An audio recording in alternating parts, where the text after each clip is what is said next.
నమస్తే తమ్మి, ఈసారి బ్యాట్ గుర్తు మనకి వేయాలి చూడు. తమ్మి పోయినసారి గెలిపించారు, ఈసారి కూడా వేయండి.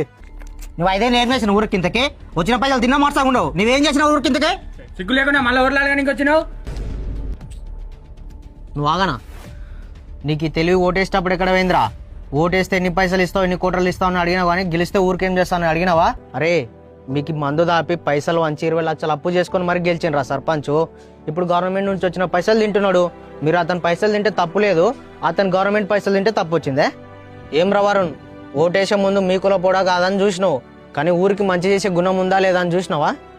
అతను అనడం కాదురా, ఫస్ట్ మీరు చక్కగా ఉన్నారో లేదో చూసుకోండి.